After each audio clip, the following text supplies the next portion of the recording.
Get higher, baby. Get higher, baby. Get higher, girl. Hey.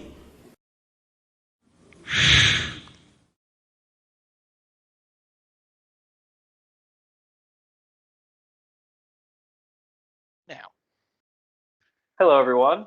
I'm Ryan Knight, and I'm joined, as always, by my brother, Bo Knight.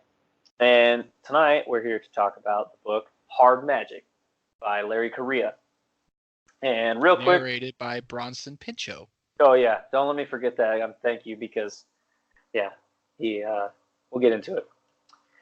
I'm going to throw our plugs out there real quick for anybody who wants to get a hold of us. If you have any questions, comments, corrections, anything mail. we can do. Hate mail, as we've been hoping for, possibly. The email We should set up a fax machine somehow. Oh, Jesus. For anybody in this timeline with me, Yeah. you could email us at kotpl.pod@gmail.com. You can find us over on Twitter at Knights of the Pageless Library, Facebook, Knights of the Pageless Library, and if you have YouTube Plus or whatever, you want to listen to all this stuff on YouTube, you can find us also at Knights of the Pageless Library. So check us out everywhere you want to get that good stuff in your ear holes. Yeah, anytime you want to get an podcast, we're here. Oh, and before I forget to mention, this book, as always, I feel like this is just a running ad for Audible. We listen to this on Audible. You can listen to it right now. If you're an Audible member, you can just drop one of your tokens on it and listen to it right now. Or it's $29.95. It's kind of steep, but it is 16 hours long, so it is a nice long book for you to listen to. Right. And this is book 1 of 3. Actually, it is part of the Grimnoir Chronicles set of books. Right, and this came out in 2012 was when it was released. Yeah, so like Bo said too, we are knights. We are not pirates. So ours, where we listen to our stuff is off of Audible for the most part. If we ever listen to it anywhere else, we will let you guys know. But that's where we get our stuff. I can't think of a book that I listened to anywhere else though. Other than old school on tape and CD. Well, yeah, but that's like whole different eras, like you were saying. Like that was an era, and now we're in the Audible era. Mm-hmm. Until they can beam it directly into my brain, I have to listen to Audible. Very true. So yeah, this is Larry Correia. He's the same person that, if you happen to be a fan of the podcast, our second episode, Monster Hunter International, he is the same person that wrote that actually, and he wrote Stranger. What's that book even called? It's like Interdimensional. Tom Stranger, Interdimensional Insurance Agent. Thank you. I couldn't remember. So yeah, we are kind of fans of his, I guess you could say. He just writes a lot of books that we've happened to listen to.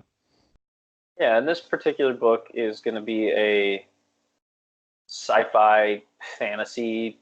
Well, it's set in like the 20s. 20s, 30s, somewhere in there, yeah. Like right after World War II. That's World War I there, buddy. Oh, it's World War I? Is that right? World War II is like in the 40s. Oh man, my whole history's screwed up. Mr. Hubbard would be crying. Yeah, you're right. It is World War I. Yeah, but the whole twist on this universe, right, is that people have like magical abilities that they can use. So, before we get into it, I feel like we can explain it a little bit. Yeah, that's kind of what I was saying. Is it's kind of like a fantasy action type of novel. Action. But it, like Bo said, it's going to be kind of a love story at the same time. We'll get into that. I have actually something to say about that, so we'll get into that after we. And before we move on to this, I want to talk about Bronson Pinchot because he does an amazing job in this book. Yeah, Bronson Pinchot as the narrator does a very, very, very good job with this one. He actually kind of steals the show, I think, in this one. He makes this book definitely worth listening to. And he has lines that he says that I quote to myself, and I know I'm the only person that knows what that's from. But I'm like, oh man, like just the way he says some stuff, it just has so much character in it. Yeah, he does a very good job of keeping it very interesting and switching characters. Like we've talked about before, he just has very little kind of subtle nuances that let you know who's talking each time, and they're I really, will really good. say though, the only thing I think that can kind of ding this book is the way that it's told. It's told from like first person, but like each chapter is like a different person's perspective on an event. And so like when you first start listening to it, it can be kind of confusing because it seems like you're jumping like around huge distances and stuff like that until you kind of really figure out like who each character and kind of the role they are playing. Because he doesn't really like mention like, oh, 7,000 miles away in France, this is happening, but he just starts Yeah. talking about someone who is in France and that's what's happening to them. Yeah, so I would say this one, it's pretty easy listening, but if you do kind of space out, you might find yourself being like, wait a second, what happened? Why are we over here now talking about this? So you do kind of have to pay attention to keep this one straight, but overall, I would say it's not too bad. No, it's not bad, but I mean, the first time I listened to it, I was a little lost. Yeah, this one to me is worth more than one listen for sure. I mean, I'll throw my recommendation in on this right now that this one is a must listen if you are kind of a fantasy dystopia type fan. This is a must listen. Or even if you like freaking like speakeasies and like the freaking prohibition, if you like stuff like that, I feel like you should listen to this too. Yeah, I mean that's kind of a good point too. Yeah, I mean, I'm gonna recommend it too. I'm just saying that if you have a hard time following like kind of complicated storylines, like you need to go into the beginning, like paying attention to who is talking and who is talking to who about what, because they do explain it all, but it's kind of, especially in the beginning, it seems to jump around to like 3 separate characters that have nothing to do with each other. Right. Yeah, and we'll get into that after our spoiler wall, but as it stands, that's a recommendation from both of us. So Oh yeah, I give it 2 thumbs up. Yeah, I give it 2 thumbs up as well. And a smoking Tommy gun. Nice. So do we want to go into spoilers now? Yeah. So I don't even really know where to start. So for anybody, like we try to do, we're going to go ahead and pass spoilers right here. So if you haven't listened and what we've said so far makes you want to listen, please go and get this I book would say and too, listen. like I feel like I say this every time, but don't listen to the rest of the podcast and then go listen to the book. It's not going to be the same. Just listen to it now if you're interested. Yeah, if you're interested, don't let us spoil this one for you. By all means, please come back, have a conversation. Oh no, you have to come back. Like that's the agreement. Yeah, and then but with that, we're gonna go ahead and start talking about the story and kind of spoil the whole thing. So here we go. Do we want to go like with the very beginning of like how it opens? Actually, I do, because I thought this was kind of an interesting opening to this. It is really interesting. It's multiple things though. It's interesting, and it's like you said, it's almost hard to follow the very first time you hear it, because it. Well, and this is one of the best voice acted characters I think in the book. Sure. So the way you don't like Mr. Harkness? No, that's not what I'm saying. That's not what I'm saying. The way it opens up is we're gonna jump right in with kind of a quick prologue, and our quick prologue is going to jump around to a few very, very important characters, and we're not even going to get their names right off the bat.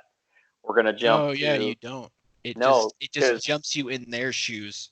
Yeah, and it's actually more of like a third person over the shoulder type of thing that we get. But then you also get their feelings too, though. Yeah, it's right. But it's not first person, because they don't say like I did this or I did that. That still is, Jake did this, whatever. Well, yeah. So we get a couple of key locations here. We get Rockville Penitentiary. We get but the one with let's start with Harkness first, because the one with Jake is way different than the rest of them.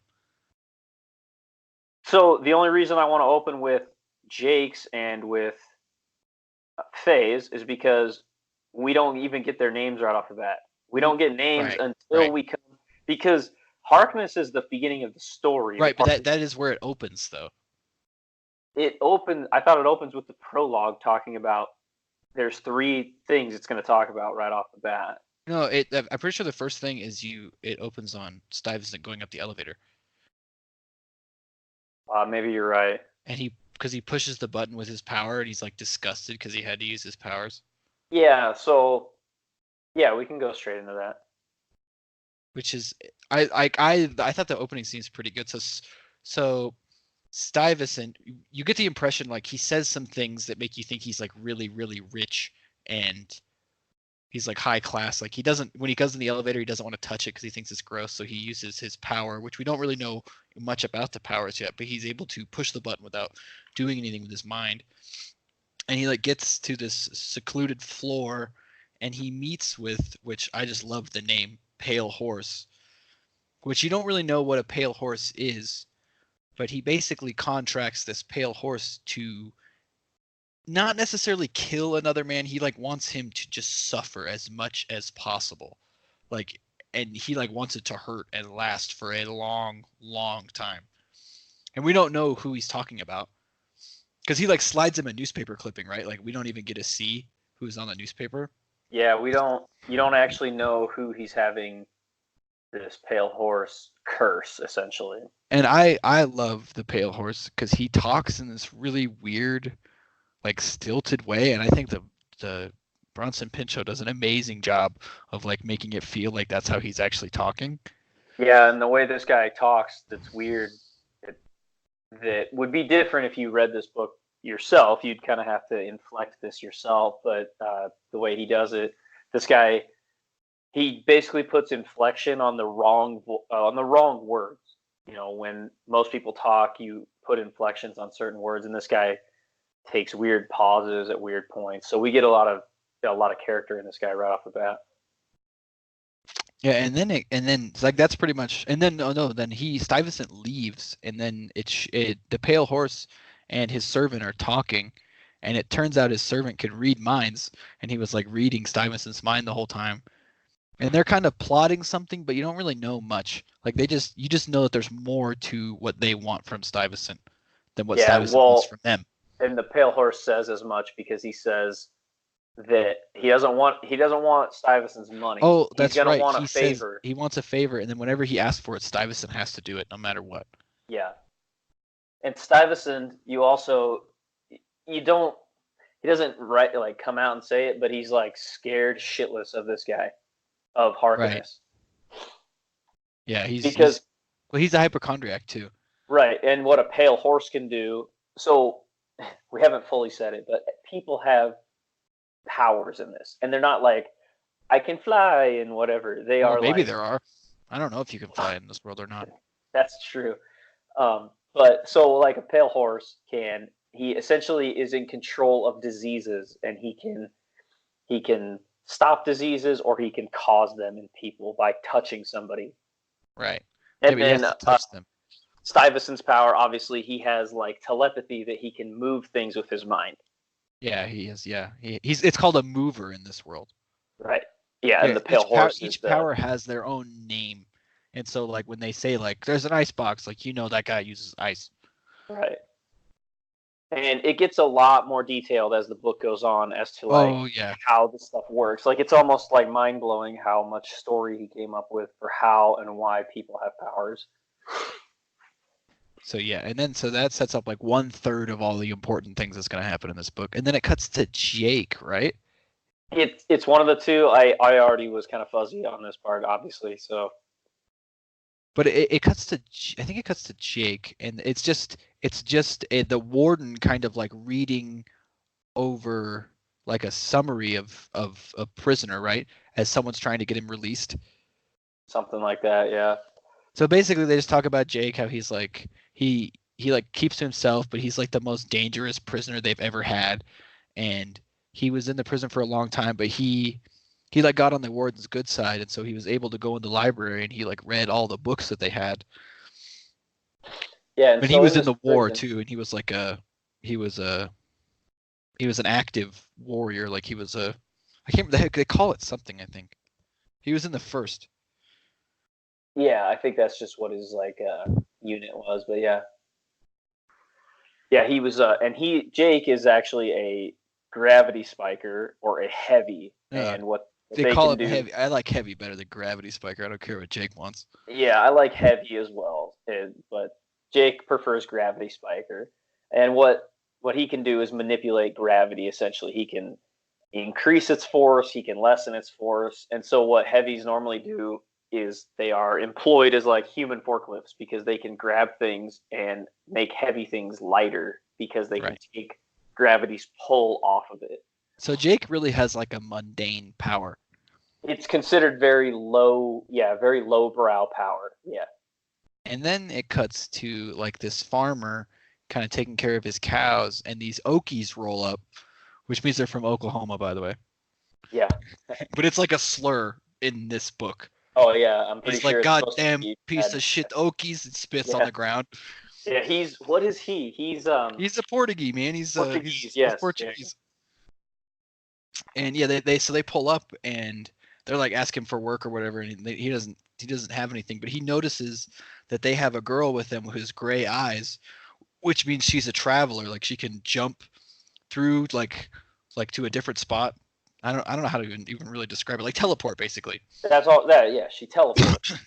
and that's the same power he has. Right. And so he like took pity on her because he knows how hard it is to live with that power and survive without like killing yourself, because it's a really hard power to learn. And so he buys her for $10. That's right. Yep. He buys Faye for $10. Faye, yeah, her name is Faye. Yep. Yeah, and then we get into the story proper after that. And that's when it opens up, right? It opens back up, I think, on Faye, and they're working at the farm, right? So, is it Faye, or I think it goes to Sullivan? Or does it open with Sullivan? It goes to Sullivan because he's working for the FBI and he's hunting down other dangerous actives, and he doesn't like working for the cops, but he doesn't have a choice. We jump forward to like 3 years. That's right. Oh, that's right. I forgot about that. There is a huge time skip. Yep. And so we go in on Jake, and him and a bunch of like federal guys are getting ready. They're at basically a docking station. So in this timeline that Larry Correia has come up with, it is around like World War I, but it's as if because of the magic people have, things went a little bit differently in time. Well, there's these things called cogs. I mean, because each chapter, in between each chapter, I think we need to explain this too. It kind of gives you a history snippet. It'll be like letter from Theodore Roosevelt to blah blah blah blah, talking about actives in between each thing. And so they kind of lay the groundwork of why they use dirigibles instead of planes, because there's these things called cogs they're humans, but they're like able to really like their power is like they're able to really focus on one specific thing, and that's like what their cog genius brought them was these airships, and so that's what they have instead of like airplanes. Right. Yeah. So in this world, it's not future. I keep wanting to say future. It's in the past. No, it's in the past. They use airships instead of planes. So Jake and all these federal guys are waiting at this docking station for this dirigible to show up, and they need to arrest Delilah Jones because she is a dangerous active, which I don't think we've mentioned it. Actives are people who actively use their magic powerfully, basically. And they can do more, like, even because Jake has a guy on his like details with him who's technically a torch, which means they can do fire, but he can only control like a little tiny bit of it at once. Yeah. And so he's not considered an active. He like flicks his thumb up and flames come out of it so he can light Jake's cigarette, and that's about the best he can do. Yeah. So he's not considered an active because he doesn't have very much power. Right. So they have Jake with them to help capture Delilah because she is a brute, which we're going to find out. A brute is basically somebody who can kind of make themselves dense and also incredibly strong, basically. I didn't think about it as dense. I just thought about it like they get hard because they're so strong. Yeah. I thought dense was a different power.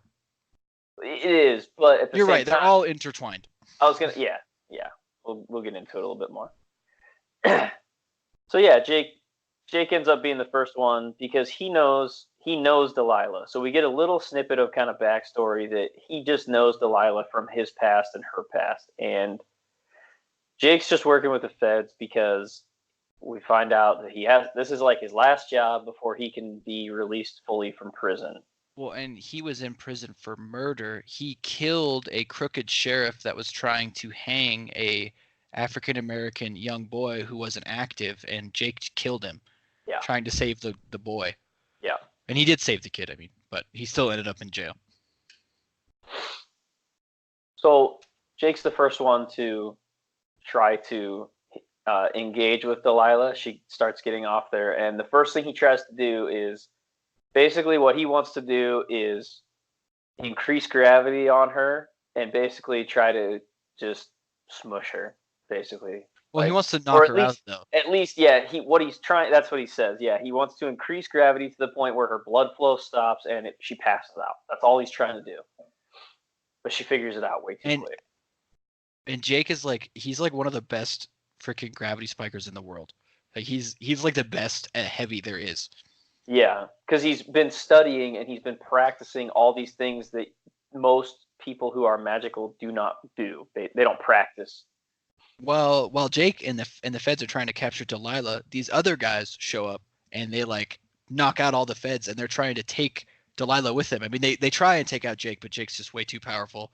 Yeah, and this one guy, he comes at Jake, but Jake makes him fall, but he like fades through the side of the thing, and so he's what's called a fade, and so he can go through solid objects.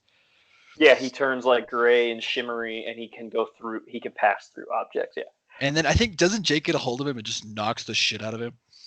I think he does end up Heinrich. It's Heinrich. Yeah. So Heinrich also says to Delilah, "We're here to rescue you." So now we're like confused. Like, wait a minute, she's a bad guy. Like that's what Jake was told. Is Delilah killed someone, she has to be arrested. But now these people are saying they're going to save Delilah, so we don't know what's going on. Jake ends up getting knocked out though by Heinrich, I thought. For a little bit, and then the blimp is starting to fly away, and then that's right, yeah. But they're dragging like the cables that would be connected to the dock, like because they would normally be workers that would reel them up, and so Jake just like grabs a hold of it and like uses his gravity powers to climb up real fast, like to catch them while they're still in the air. He also, before he even does that, he jumps while simultaneously lessening gravity on himself so that he can grab the cable. Right, yeah, it's like a long ways away. Is almost like flying, I guess. It's pretty much like flying. Jake can pretty much fly. We'll get to that in a minute. That's right. Then he climbs up and knocks out Heinrich, right? Yeah, he climbs up and Heinrich's reeling up the cables, and he's like, "I thought I dealt with you," and he's like, "Nope," and just knocks him out. We should explain too that Larry Correia has this kind of thing for like big, burly. Oh yeah, we haven't even talked about manly men. The fact that Jake is like freaking 300 pounds, 6'6", just he's like a brick of a man. Right. So then Jake ends up getting up to where everybody else is at, and he meets a bunch of different people, but I think we'll talk about that later. He's just kind of getting an introduction into some characters that'll come up later. Yeah, that's true. But he ends up getting knocked off the dirigible by Delilah. Yeah, and he ends up falling to the ground. You're like, oh man, Jake's dead.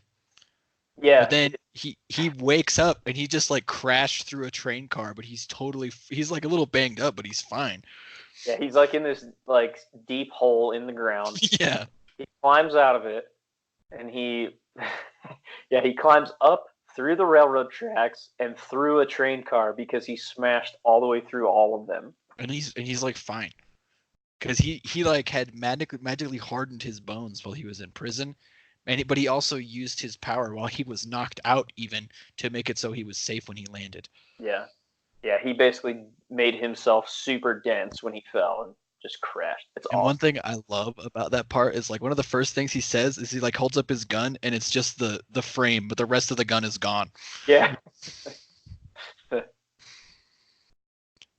And then I think it cuts to Faye, and she's like working on the Vieira farm, and she's like having a great time, and she's like this silly girl who's really good at traveling for some reason.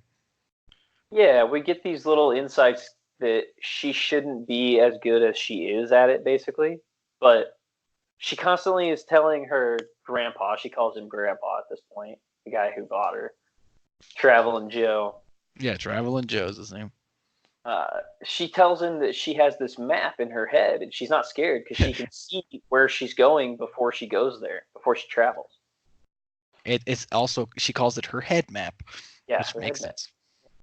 Yeah, and he's like, what? I can't do anything like that. Like, I don't know what you're talking about.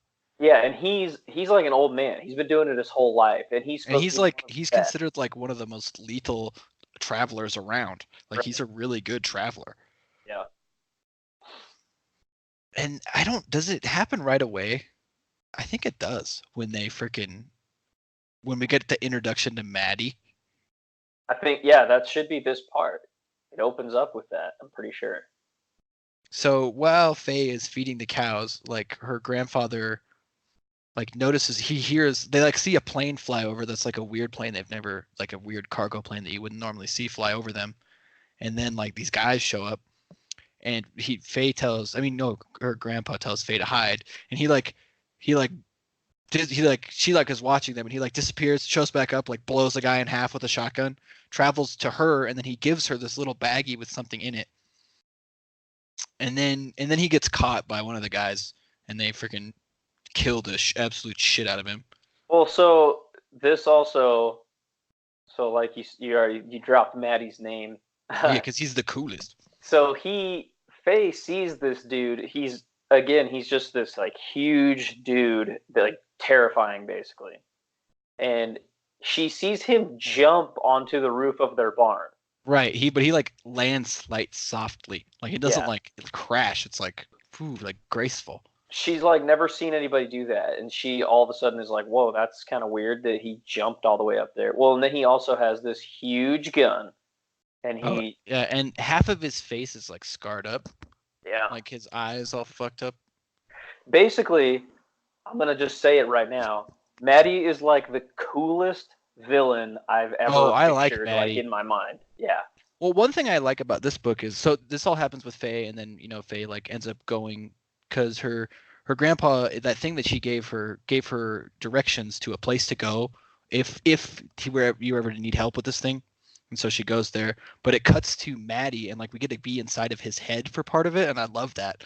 Oh, that's right. Like, you get his own point of view. You get his perspective. He's looking at he calls him the Portuguese, looking at his freaking body, and he shoots him with his freaking huge revolver. He shoots him with all 6 shots.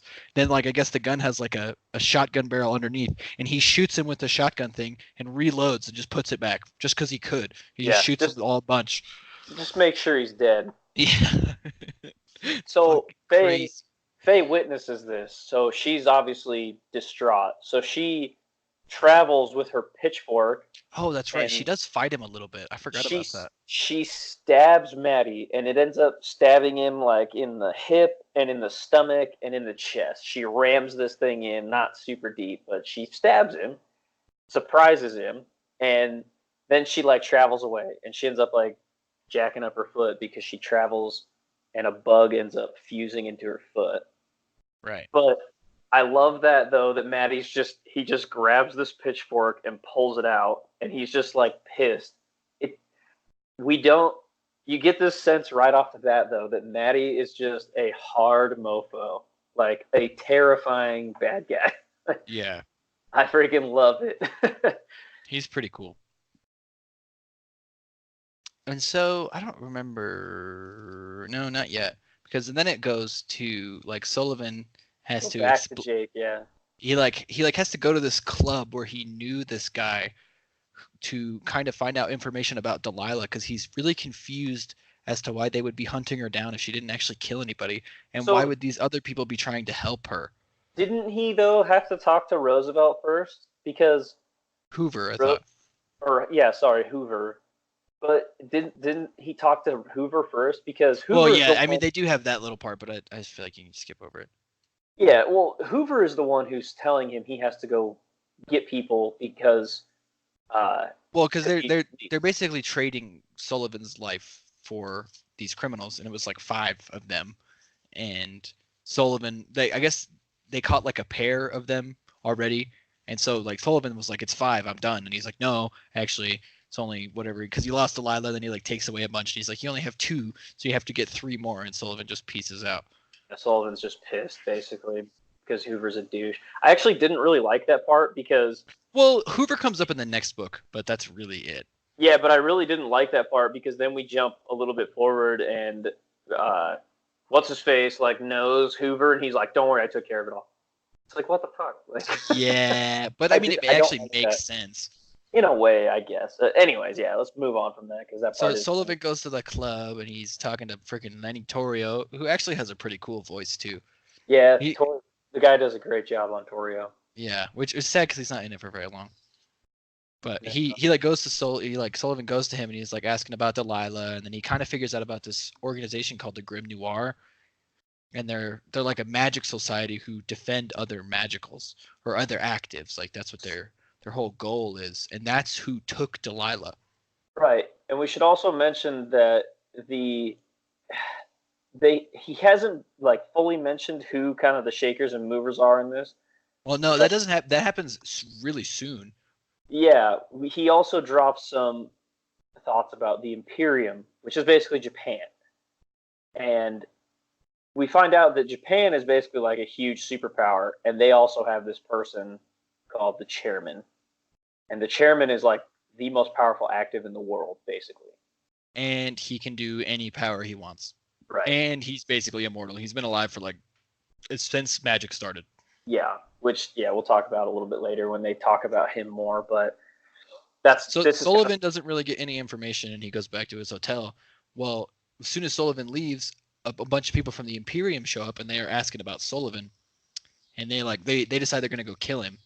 Yeah. Well, at the same time they are going to kill him, the Grimnoir has decided to recruit Sullivan, and they happen to actually be at the hotel like when they're trying to go kill him.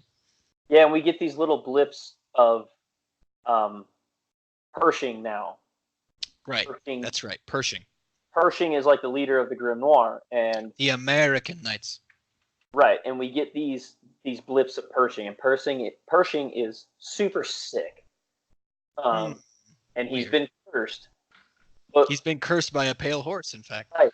And so I really love this. I know it's kind of jumping around a lot, but I did love how we basically start with all these routes that are very spread out, and we're jumping back and forth between these routes, but they're all coming up to a meeting point. I thought that was a super good setup for this book. Yeah, it is. Yeah, and so Pershing tells them to recruit the heavy, basically. He sends Heinrich, who is the guy that Jake already knew, and he actually sends another person that Jake already knew. His name is Dan, and his power is actually one of my favorites. He's called a voice, and so he basically can... It's kind of like mind control, but he has to use his words. It's persuasion. He has the power of persuasion. But he could make people do crazy shit. Yeah, this part's pretty awesome, too, because he basically goes into... So... You get the Imperium thugs all show up, which one of Torrio's guys went with him, right? Because he thought he was going to be a badass and kill Sullivan. No, a bunch of Torrio's guys go with him, and then one Imperium Iron Guard goes. That's right, an Iron Guard. You're right. And I feel like we got to talk about him a little bit. Like he shows up and he's like perfectly still. Like everything he does is like perfect. Like he doesn't like no hair is out of place. No. And one of Torrio's readers tried to read him, and it like caused the reader to have headaches for days. That's how strong he was inside of his head that he couldn't even get in there. Yeah, his mind was so solid. Yeah, and awesome detail. Yeah, but he's like, I love that. Like they talk about him riding in the limo, and he's like sitting there with his sword, just like straight up and down, like he's like unmoving. He's like iron, just sitting there. And so they go to kill Sullivan, and they're like in the lobby, and Dan shows up and he's talking to them, and he's like, don't I know you guys? And they're like, yeah. And I think the voice he does for Dan when he's using his power is good too. Right. When he's like, don't I know you guys? Like, yeah, we've been friends forever. He's like, you guys should just go ahead and kill each other, and they freaking kill each other in the lobby. Anything for a pal. Yeah, that's what he says. But it's interesting because you find out that he can't make someone do something they wouldn't do on their own. He can only them. He's like, have you guys killed before? And they both say yes. Yeah, and so he can only suggest things to people, and it really influences their thought process. But they can't do something they wouldn't do, like Ryan said. Yeah, he can't just be like, hey, go jump off that cliff. Unless they were already thinking about jumping off the cliff, they might do it. And then we cut to, you actually get to see Amish's point of view, which is the reader who tried to read the Iron Guard. It cuts to his point of view, and he like busts into Sullivan's room, and he like shoots the bed up real good. He thinks he kills him, but then he realizes it's just a bunch of pillows, and Sullivan just activates his power and throws him out the window. Slice him, yeah. I love it. He just makes it so like for me right now, my windows are to my right, and so he makes it like to the right is bottom, so he just falls out the window. I love that. Yeah, I love that too, and I love how the gravity thing works. Yeah, so because he even talks about, down is now to the right, basically. But he talks about like the shattering glass, like from him shooting his gun, like twists in the air and then turns and to go with Amish as it goes out the window. Yeah, I know, it's a really cool. And then so once Amish reaches the end of the power, it now cuts down, off and he goes down straight again. Yeah, and they're on like the 20th floor, so it obviously kills the shit out of them. Oh yeah, Amish is dead. We never hear about him again. But he's kind of a late character, and it was kind of a long setup for a quick demise, but it was funny.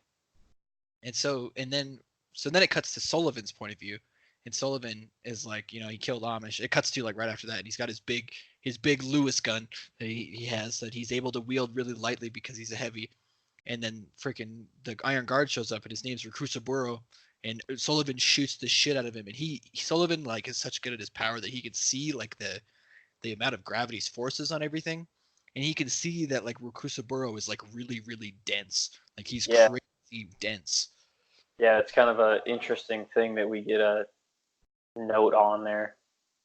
Yeah, and so Sullivan like figures out pretty quick, because Recusaburo is the whole time Sullivan's shooting him, he's like relentlessly attacking him with a sword and precise like slices. I think he gets Sullivan a couple times. And Heinrich shows. Sullivan says that he steps back and he realizes he's bleeding, and he says that the sword is so sharp it cut through his shirt and it cut him, and he didn't even feel it. That's how sharp it is.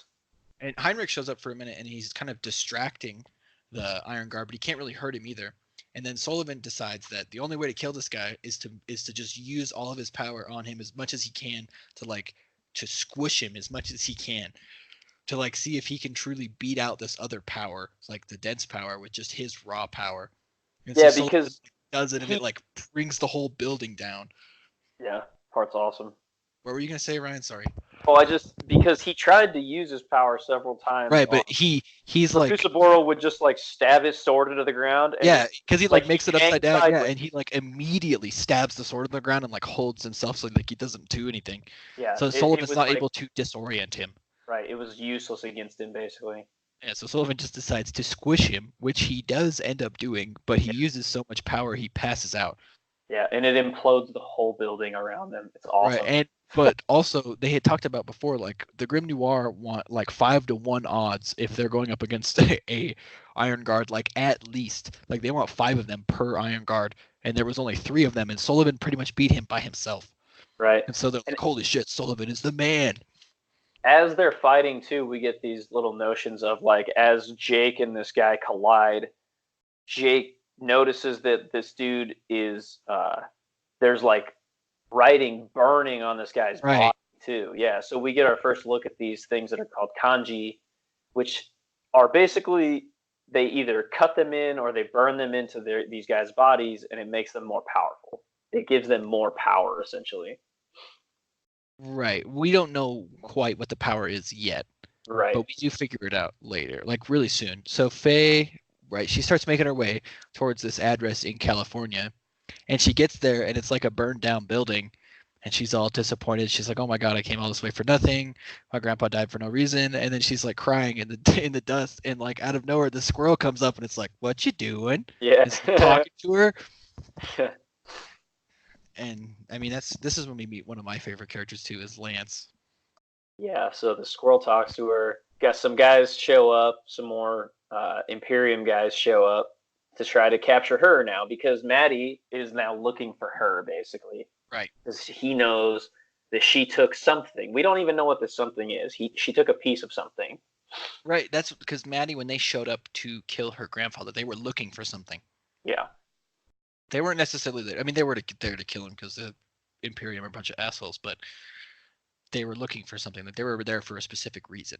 Yeah, and we'll probably skip these, but you get a few cuts back to Maddie's point of view, and it's right at the end of usually when they finished stealing the other things they need Right, from the other few people. Because while Faye's doing this, actually Sullivan's on his way there too, and Maddie sees Sullivan on another train.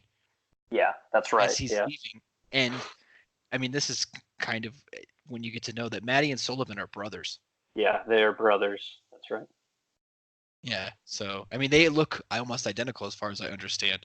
They do look almost identical, except for the fact that Maddie's whole one side of his face is all jacked up, and one of his eyes is white.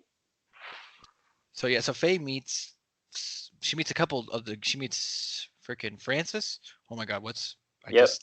Francis, Lance, and Delilah, and no, not Delilah yet. Delilah I thought Delilah was there. The healer girl, Jane. No, Delilah is there in the beginning because she grabs one of the guys when they're trying to run away. And they bring her back. They bring him back. Oh yeah. I thought you meant once they get to the. That's right. No, yeah. I thought you meant once she gets to the house. No, you're right. But when they do get to the house, because she meets Pershing too, actually. And yes. Pershing is like this. Yeah. He's like basically a skull in a bed. Oh God, yeah. I just imagine the crypt keeper from freaking.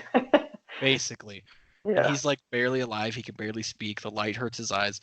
And Jane is this healer who has basically taken it upon herself to like battle against this pale horse.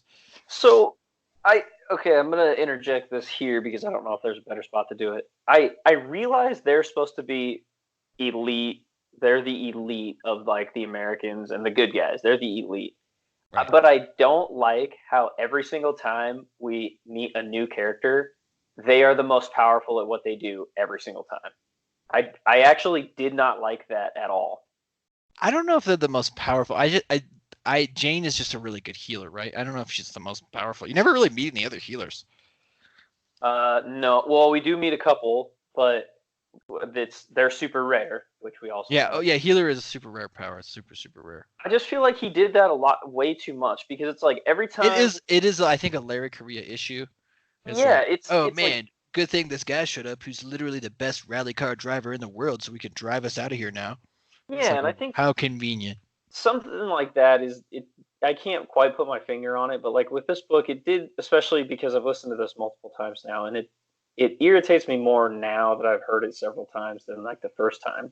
Well, and I mean, if we're gonna bring up some grievances, I want to talk about it too. It kind of annoys me that like supposedly the Imperium are so much better than them, but like when they go later, when they go toe to toe with them, they like beat them. Oh, I don't understand. We'll get to that. Yeah, I have a huge grievance towards the end too. But yeah, I just didn't like that. How it's like every single person we run into, like every time Jake sees someone use their power, he's always like, "Oh, their amount of power is staggering, and it was amazing." Well, but Jake, I think Jake part of that. Jake talks really early on in the book about he feels his power in his chest when he's going to use it, and he can kind of tell how much power he has at any one given time that he can use. And even like the short couple bursts we see him use his power, he talks about, "Oh, I've already used a lot of power." But it's like then, like later on, all of a sudden, that's not an issue for anybody, like very quickly. You know what? I didn't even really think about that, but you're so right. They do like hammer that home in the beginning when they're like, "No, you can't use all your power; you'll run dry." But then, like towards the end, it's like, "Oh no, I'm good the whole time." Well, yeah, and we find out later that Faye should be the only one able to do that. Well, actually, not even in this book. No, actually, you're right. Yeah. Well, we catch like kind of spoilers of it towards the end. Yeah, but then we don't know what it is. No, but I didn't like that. How like you're right, and it is annoying. But that's just me ranting. Overall, I love the book. I just had a hard time with that this time around that I was listening to it. So Faye gets to this mansion. It's huge. It's actually Francis's family mansion, and guess what they make? Dirigibles. That's right.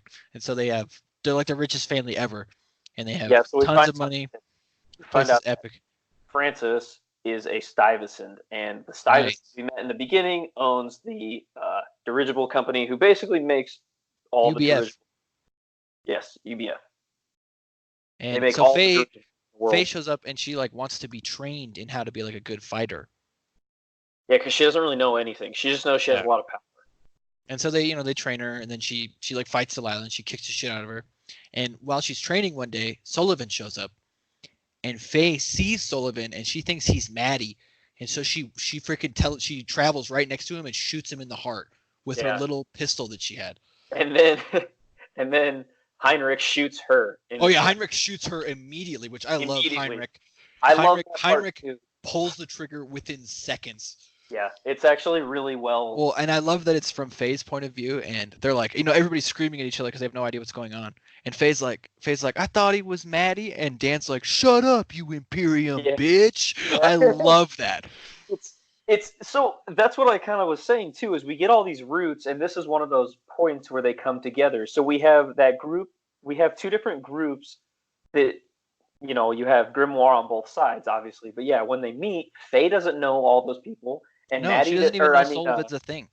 Right, Jake doesn't know all the other people. So yeah, you get this huge conglomerate of people. And I love that part. I think it's an excellent way. Like, it's so unexpected. Normally, two groups meet. Oh, hey, we're all so and so. It's all but good. it makes so much sense because Faye vows to kill the chairman and kill anybody who works for him. And Maddie, because Maddie. And Maddie, yeah. And everybody's like, okay, yeah, sure. This little oaky girl that maybe weighs 90 pounds is gonna kill Maddie. Sure. Right. It's just she kills Sullivan as soon as he shows up, and so Jane only has enough power to save one of them, and they choose to save Faye, not Sullivan. But what they choose to do on Sullivan instead is they try and do their own form of the kanji that Ryan was talking about earlier to try and bring him back to life. Yeah, and so the kanji, they don't use kanji, and they use a weird different thing. They use spells. Like, you can carve these symbols on things, and like you could carve a symbol on a gun and make it a little more accurate, make it weigh a little bit less, maybe make it whatever. Right, but it's kind of it's not like an art that like your random Joe Schmo is gonna know. It's like only the things that the Grimnoir know. Yeah, and so they attempt to do this spell on Jake, and while they've never been able to do it before. While they're doing that, yeah, they've never even really tried it. So we jump to Jake's point of view. Jake is essentially dead. He's basically like in I understand it as kind of like purgatory, kind of. Like he's in between heaven and hell. He's like in the in between world. And he's transported basically to. He's kind of like reliving the war, right? Well, from what I understand, I thought it was like the most impactful moment in your life. That's what you're reliving, and he's reliving the Battle of the Second Sum, right? Yes. Yep. You're right. And I kind of picture it as like everything's kind of like white and fuzzy. He's like walking normally, but he's seeing all this stuff kind of fuzzily happen around him. Well, I think of it as like it's like a still, like the battle's like going on around him, but like really slow, Yeah. Well, yeah, that's what I mean too. Yeah, it's all kind of slow mo. Yeah. And while he's there, the freaking chairman shows up and he's talking to him. Yeah, and so we also now. Oh, and of the power. Yeah, he gets to see what the power is, where all these magics are coming from. Yeah, and so for the life of me, basically he describes it as like a huge jellyfish made out of geometric shapes. Well, it's like two triangles on top of each other. Almost like a Star of David, kind of. Yeah, almost like a Star of David, but like there's like quadrants in it, and each quadrant pertains to a different form of magic. Oh, and what the power is doing is it's giving these people magic, and then as you use it throughout your life, you grow it and get more, and then it's taking back that excess, so it's feeding off the humans. When you die, it takes it back. Yeah, it takes it back. It plants these seeds in people with a little bit of power. They use it, they grow it, they mature it. When they die, the power takes it back, and then it gives it to more people in turn. Right. It harvests it, basically. And the chairman, he's talking to Sullivan. He's like, this isn't going to work. They don't know why they're doing the thing wrong, but they're not going to be able to bring you back. There's this huge, horrible thing that's coming later. Only the strongest can survive. You should work for me, blah, blah, blah, blah, blah. And then so Faye shows up. Faye shows up in the same place as Sullivan, and because she's already been saved, but she's like, Sullivan, follow me back, and I'll make sure you don't die if you follow me back. And so Faye leaves, and they're actually So Sullivan comes back for a second, and after seeing the power, he's able to remember it, and he looks down at the thing on his chest, and he fixes a little bit of it, and it works. Yeah. And then he passes back out. Yeah, that's better. Which I love. He's like, oh, that's better. And just falls back asleep. Oh, it's so funny. Yeah, because he finds out, Jake, like, basically, when he sees all these shapes, he finds out really quick how they kind of work, basically. And because Jake is he's a genius. He's crazy smart. Yeah, he's super smart. And so what he does, he like remembers all this. Yeah, he does. He remembers it all, and he like writes it on the wall, right, for all of them. Yeah, he like goes in and he like rips all this shit off his wall so he can start drawing it, because he is trying to make sense of it, and he sees like what point of the power he's connected to. So he automatically knows, okay, this is my power, I'm connected to this. So what else is connected to this? And he thinks of like Kursaboro, that's obviously part of this, and Brutes, maybe they're part of my part of the puzzle. Well, he actually goes through, I think, and talks about every single person's power, like what relationship it has to the power itself. Yeah. Yep. Which is cool, and I like that. It was pretty sweet. Yeah, and so Jake's doing that, and then while he's doing that, like Browning comes up to him, and he's like, "I got a gift for you." We haven't talked about John Moses Browning. Oh yeah, I forgot all about John Moses. Yeah, John Moses Browning. I mean, if you've never played a video game in your life, he makes a lot of guns, and so he's part of the like Grimnoir Society. Guns. Yeah. Browning guns. You ever heard of the BAR? He is the BAR, the cog who created them. Yeah, so he's like a genius, and he's a really good character too. He's actually way cooler in the second book. I know we've already been talking about that a lot, but yeah. So he like gives Jake this bullpup designed bar, so it's like a special bar with a bullpup means like the trigger is at the back, right? So a bullpup is you basically move everything back. So now the start of the barrel is closer to your shoulder, and your trigger is further up. So you maintain the same barrel length, but the gun overall is shorter. Is basically. And it's like really popular in Britain. Yeah, across the pond. That's what he says too. It's like he said it's like a. Well, and we find out like he didn't make the gun because he had publicly died, so he could be like a member of the Grimnoir, and so that's why he never like put him into production. It's because he's technically dead. And it has a bunch of runes, like Ryan was saying earlier, on it to make it like more powerful, more accurate, more durable. Yeah, stuff like that. Sullivan's stoked because it's awesome. Yeah, because And while this is all happening, the Imperium kind of figure out where they're all at, right? And because Torio rats them out. Yeah, Torio rats them out. So we kind of find out that Torio was a finder, and what a finder can do is basically summon like little imps from this other world to come and spy for him, basically. Right.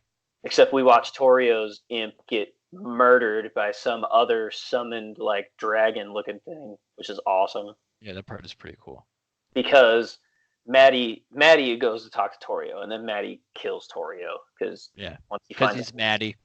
Yeah, because he's Maddie. Again, I think if this was like a show, and we've talked about this together before, but like I have no idea why no one has picked up the Monster Hunter series and this series and turned them into an awesome show, because the content is there. It's already there. The content is there, but the issue I think with this, like especially this, would be like if you fucked up the special effects, you would ruin it. You would if it looked cheesy at all, I wouldn't want to watch it. That's true. I'm talking though, like if somebody like the team behind making like Game of Thrones picked it up, you know. Oh yeah. Huge budget type stuff, but yeah, I just picture Maddie as just like the baddest mofo bad guy ever. He is. He's super evil. He's awesome. So Maddie like basically sets up this plan, right, to invade a peace ray, which is basically it's like a death beam. Because it has straight line of sight, it can like blow something up. It's basically this world's nuclear bomb, except for it's more of like a defensive thing than an offensive thing. Well, that's what they say it is. It's almost like it's like nukes, exactly, but they call it a peace ray because as a joke. It's like the opposite of peace. Yeah, it's the opposite of peace. Basically, they say it's a peace ray because if you have one, no one's gonna mess with you. Well, they talk about because Nikola Tesla that made it, right? And they talk about it, and they're like, what do they call it? Like the death scythe something. It's like Einstein writing him a letter, and he's like, I think you named it the wrong thing. It should have been called the death ray. Yeah. Which I love the little, like, you can think of them like vignettes in between. Yeah, that's exactly what they are, and they are important to the story too. Well, they do explain a lot of stuff. Yeah, in very short little blips. I do like that.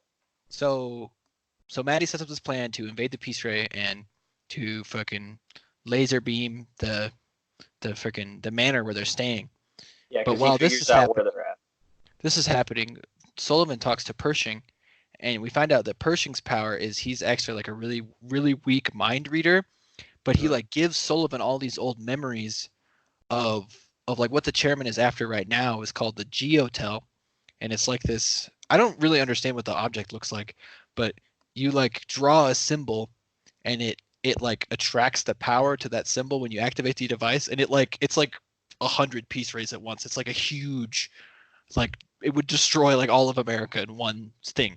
Yeah, he describes it as they test fired it in Siberia, and it destroyed everything within 1,000 miles. Right, and they had like Russians had troops near there, and they all got killed. And so that's what the chairman is after. And we kind of get this scene where they like talk about, like Delilah's father and Travelin' Joe and all those people like fighting to get the Geotel back. Yeah, because the chairman had the Geotel at one point. Right. They tried to fire it, and the Grimnoir stopped them. They broke this thing into pieces. They gave them the pieces to different people. But Pershing wanted to destroy them all. I feel like it's important to talk about that. Pershing like begged the other knights, like, no, we have to get rid of this thing forever. And they're like, no, we'll keep all the pieces. Pershing, your knights can keep them, but you all have to split up and nobody tell each other where they're at. It was the Grimnoir elders wanted them not to destroy it. Right, and Pershing was adamant to get rid of them. Yeah, because they thought if we have this thing, we can use it against them. That's how people are. Right. But Pershing's like, no, the chairman's going to fucking figure it out because he's literally God and can figure it out and take it away. So, which obviously he has. And they also figure out that there's a rat in the Grimnoir Society. They don't know who it is. Someone's a snitch. And so that's the only reason he can trust Sullivan, and it turns out Faye too. He trusts them both because they're so new that there's no way they could have ratted them out. Right. And so they're like getting ready to set up on this new journey while Maddie ends up attacking them. Yeah, Maddie shows up. So we get a clip of the Shadow Guard. Right. It like keeps cutting back and forth. Yeah, it's the Shadow Guard are at the Peace Ray station. And Shadow Guard are basically like the Iron Guard, but they're all travelers and fades, so they're like specifically for sneaking. Yeah, Yeah, so they attack the Peace Ray, and we kind of get that. While that's going on, it cuts back to Maddie assaulting the mansion. Oh gosh. With like a bunch of regular dudes, and they summon the Bull King. He has this summoner who summons this like epic beast. So we have an interesting thing here is Maddie is an Iron Guard also. Maddie is the only white Iron Guard, basically. Oh, that's right. I forgot about that. Yeah, he's the only one that is white. Yeah, in the Iron Guard at all. Yeah, and we get a little bit more into that in a little bit, but for now we get this little thing where Maddie is the only kind of white Iron Guard, and he has two other Iron Guard with him, but they're not normal Iron Guard, and he hates them because he thinks they're weak. No, the one guy is his best friend. Not his best summoner. Friend. The summoner. They've worked together for a long time. Yeah, but the other guy he does not like. Yeah, he likes the summoner, but he doesn't like what we don't actually find out in this part. But I guess we do. The guy is a Lazarus, and which means he brings people back from the dead. Yeah, and Maddie hates that guy. Well, and the way zombies work in this, I feel like it's kind of important to talk about. It's like their soul is just chained to their body. And you can't kill them. Like there's no way unless you completely destroy their body. You can make it so they can't work anymore, but like there's no way to get rid of them. And they're not like normal zombies. They're not like brains. Like they kind of retain a little bit of sanity, but they're like in crazy amounts of pain because whatever killed them is still killing them. It's still killing them. They just can't die now. Yeah.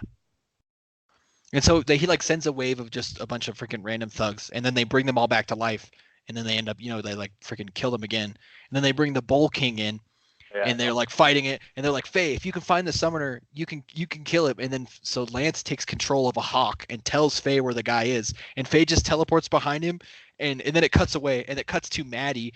Next thing he's like, oh, the battle's going great, and he's like, next thing I knew, there was wet stuff all over my face, and he turns around and the guy's head has just exploded. I love that part. Well, because Maddie's getting pissed because they summon this Bull King, which is like one of the most powerful summons that anybody can summon. It's this huge, like, demon-looking minotaur, basically, and it's just he thinks it's just going to go in there and kill all of them. And yeah, but the Grimnoir end up fucking it up because they have this awesome. It looks like a piano with a freaking like sheet over it, and they rip the sheet off, and it's like this huge gun. Yeah, it's like a 50 cal basically. Yeah, and they're like get out of the way, Faye, and they're like bringing in huge boxes of ammo to load up into it.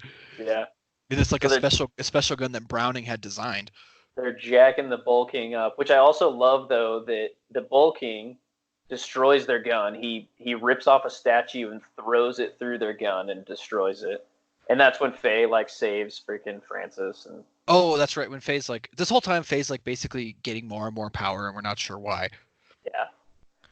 But then that's Sullivan, right. That's the first time she finds out she could travel with another person. Yeah, she's like, I didn't know I could do that. Yeah, that's right. Yeah, she's such a freaking hick.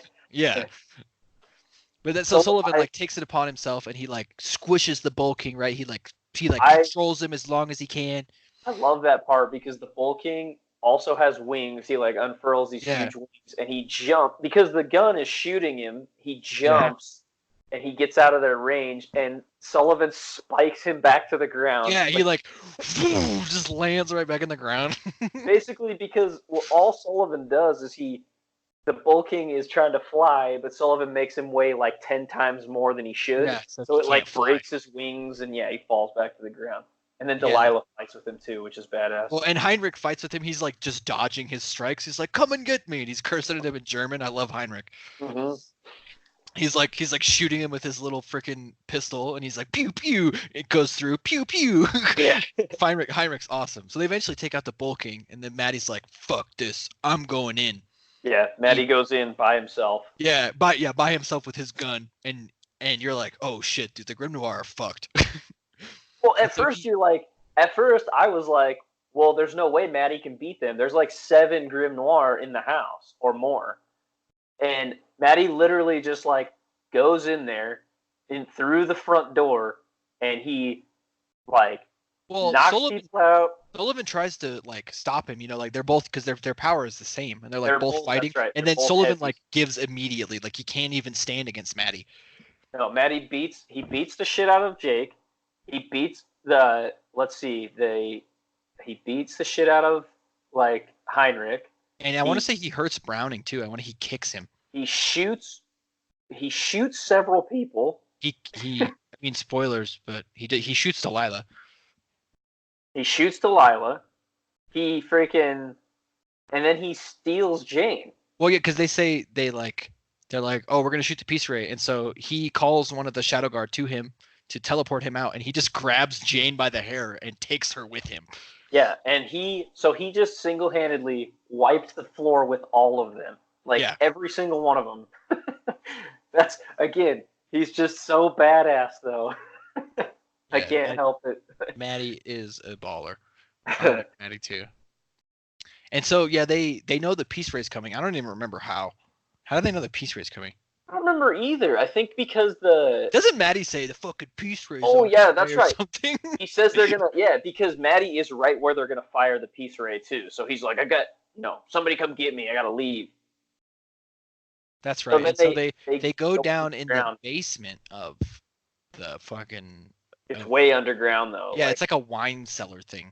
Yeah, and this mansion is right on a cliff, like to the ocean. So it's like way underneath in this cave that also has like a little pool of water in it, basically. So the Peace Ray goes off, evaporates this house. It goes off and they're set like 7% power though. Right, and it like devastates shit. Yeah. It's fucking. Yeah. It like erases this whole thing off of the earth. essentially. I just think about it like, like in the old cartoons when like explosion would go off and it would leave like a perfect circle with nothing. Yeah, That's what I perfect feel like circle it did. with maybe Yeah. like maybe a stick of a tree still standing, and that's Yeah, and then it like falls over when it's done. That's what the Peace Ray does. Yeah.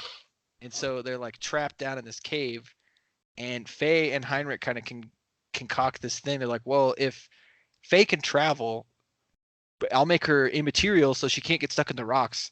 And so we'll all be able to get out of here. And Faye's like, okay, I'll use all my power so we can get to the surface really easily. And Faye teleports them both like way high in the sky, like really far away. I fucking love that part. And Heinrich's like, oh shit. The way Faye's power works is if she's like running forward and she travels, right, when she ends up on the other side, she's going to be in that same motion. So when she's falling, she's scared because if she travels, can't slow herself down essentially, or speed herself up. She can only move positions. Yeah. So she's scared now because she's already falling, and if she falls again, if she travels now close to the ground, they're still going to fall and hit the ground. I like that.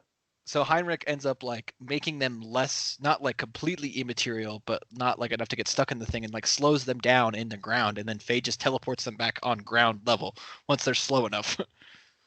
So this is an interjection here, but so Delilah got hurt. She's like, oh, that's right. This is a whole new thing. So I kind of like the way he handles this quote unquote love story, because he does kind of sideline it pretty well. But Jake's like down there like holding Delilah because Jake like loves Delilah. She's the only person who's ever like understood him and whatever. So he's all upset now because she's dying. But it's a very like short part basically. Well, and he tries to give her one of those marks. That's right. Yeah. He does. That's right. And I want to say he like falls asleep, right? And he ends up talking to the chairman again. Yeah, he goes back to where the power's at, and the chairman's there again. No, the chairman brought him there on purpose. After he falls asleep, yeah. He dreams to go there, though. Yeah, you have to dream or be dead or whatever. Yeah. And yeah, so the chairman talks to him, and he's like, I'm not going to tell you why that didn't work, but I will tell you it's not gonna.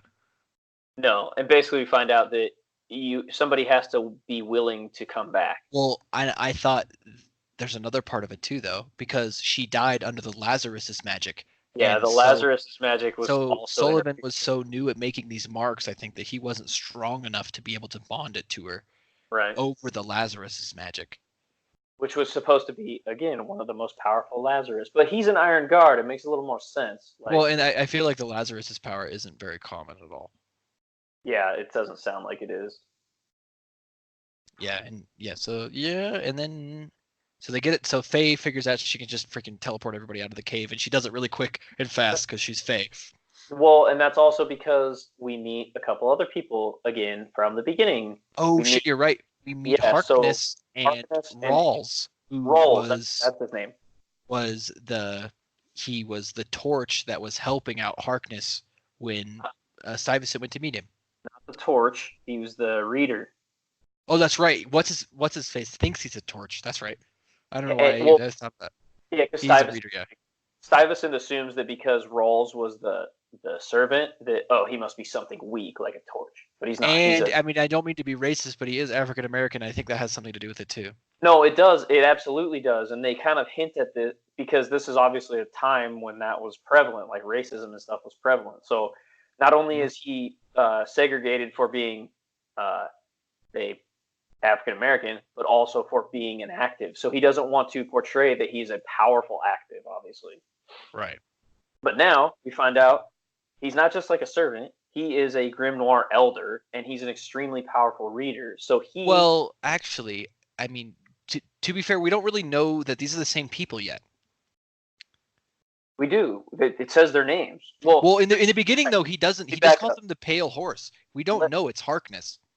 And let me back up because she just Faye teleports into the cave, and they're like, "How did you do that?" She's like, "I met this really nice man, and he's a reader. Yeah. He put this place right in my head, you know." So. Oh yeah, that's right. Yeah, and Faye's like, because Faye like mind works really quick. She's like, "Stop asking questions," and just starts teleporting people out before they can even say anything. Yeah, it's kind of funny. Oh yeah, so they're Harkness and Rolls are there, and they like help them all go to the hospital. So now again, we have another piece of this route coming together. We have these people coming back into the story that we heard of in the beginning. But Sullivan doesn't go with them, and Rolls tries to read his mind because Blackjack gave him a job to do, and he's gonna go do it. We don't know what it is yet, but Rolls is like trying to read his mind, but Sullivan is so powerful he can keep him out. Yeah, Get out of my head. And Rolls is supposed to be an incredibly powerful reader. So Right, and he can't read. He's like making his own nose bleed, and Sullivan just doesn't even bat an eye. yeah. And so yeah, they all go to the hospital, and Sullivan like gets on this plane and flies off somewhere. But we'll talk about him in a bit because he's like towards the end. I feel like. Yeah, now he kind of goes on. The story kind of diverges again here.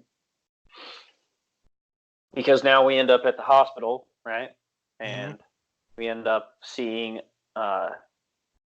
we find a couple things out. So, well, Pershing has died. I feel like we need to say that. oh yeah, Pershing died after he used the rest of his power to give all of the visions and stuff to Jake. And as soon as Pershing dies, he sees that in the newspaper.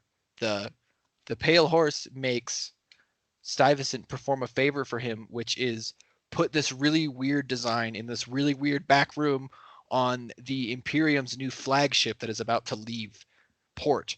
That's and right. So they have, and so like the chairman himself is going to be on this ship, and and so that's the favor that they wanted from the Stuyvesant. Yeah, and Cornelius. Yes, Cornelius Gould Stuyvesant. Yeah, yep. Gould Stuyvesant. That's right. So they all end up at this hospital, and Stuyvesant ends up coming there because Francis is there, his heir. Yeah. And now we find out, we get this little blip of Harkness is like, oh man, Stuyvesant is going to tell them what we did. Yeah, so we're like, wait a minute, whose side is Harkness on? Because at first we had no idea who Harkness was. Well, now we're like, wait, there's also a rat in the Grimnoir somewhere. So now we're like, wait a minute, this dude's talking about a Imperium ship, and he also, we find out, is the one who cursed Pershing. So we're like, wait a minute, who is this guy? And then he just makes, because he had touched Stuyvesant before, and so which is how his power works. He has to have touched someone to make them sick. And then he just makes like everything that could go wrong with Stuyvesant go wrong all at once. Yeah, it's crazy. Yeah, he basically like it starts with a simple nosebleed. It's kind of cliche, but then all of a sudden he just like collapses and starts convulsing, and yeah. And Stuyvesant he gives Francis, his heir, all of the UBF money and fortune and everything to him. Yeah, he while gives he's dying to him. Yep. And so they figure out, right, that because while Sullivan's leaving, he sees the Imperium flagship like picking up Maddie out at in the ocean. Yeah. Right, but it's still close by. And so Francis like rallies all the troops together, and they get on the fancy airship that his grandpa had flown in on, which is it's like the Tempest, right? Tempest, yeah, it's like a super fast little dirigible. Yeah. And so he like gathers up a bunch of the crew who like actually want to stay on and help him, and they're like, we're gonna go attack the Imperium airship because they think they have the Geotel. Yeah, they think that now the chairman is gonna have the Geotel after that fight they went through, because Maddie ended up like basically saying that they'll have the Geotel. Well, he got Pershing's piece, right? Yes, yeah. And so when we cut to Sullivan, and what Sullivan is doing is he's trying to go to Bob Southunder, who has the last piece. Yep. And I like this part a lot when he like goes to the island, and they're like, he's like asking these kids who not kids, I guess they're like probably like 20s, and he's like, well, have you guys seen Bob Southunder? And they're like, never heard of him, and they all pull guns on him. Yeah. And then he just spikes them. Yeah, and then he just spikes it. Yeah, and then Bob Southunder shows up, and he's just like this white guy, just a super unassuming guy. And it turns out that Bob Southunder is like a pirate captain, and he like leads this group of marauders, and they raid Imperium ships. And he doesn't trust that Sullivan is there to get the piece. So in order for him to trust Sullivan, he like takes him on one of these raids. Yeah, he says we're gonna raid this Imperium ship that basically got out of formation. There's no protection on it. We're gonna go raid it.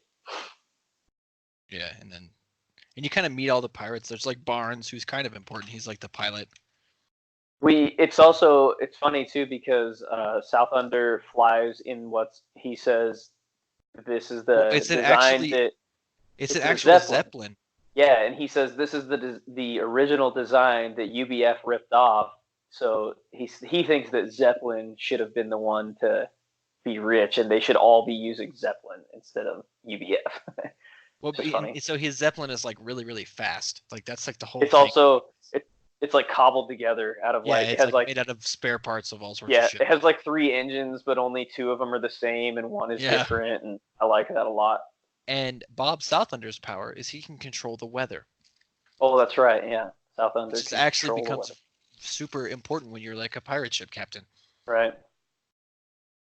Yeah, so they raid the ship. Pretty much nothing goes wrong. So they raid the ship, and then when they go to get the piece, they see that the Imperium is already at the island. See, so I didn't like this part at all, actually, now that I'm thinking about it. South Under tells Sullivan, he says, I hid my piece of the Geotel. I buried it. And Sullivan's like, really? A pirate and you buried treasure? He's like, well, yeah. So I like that part. They go raid the ship, and then he says, we'll go pick up the piece of the Geotel on the way back. Well, the Imperium gets there first. And I did not like that. It was so Ex Machina type thing that I didn't like it. What, the Imperium got there first? Yeah, but of all the times, it just so happens to be when they're going back to pick it up. Like, why wouldn't you know why? No, it actually makes sense because Faye told them where it was. Told who where it was? She gives up to Rawls where Sullivan is going, so they figure it out. That's why they get there at the same time. Oh, that's right. That's right. You're absolutely right. I forgot about that. Because Faye caves, and because she doesn't know, because Sullivan didn't trust Rawls, but Faye's like, he's a nice old man. I'll tell him, because Faye knows everything that Sullivan knows. That's right. And yeah, she tells Rawls, but then, so now we find out again that Rawls is talking to the Imperium. Yeah, he's a goddamn piece of shit. Well, we'll get to that. We can't figure out what's going on with Rawls and Harkness with the Imperium quite yet.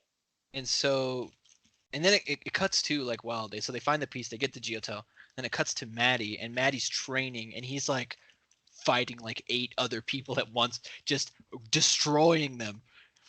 Yeah, and he's like using Jane too to heal the people that are hurt and then keep fighting them.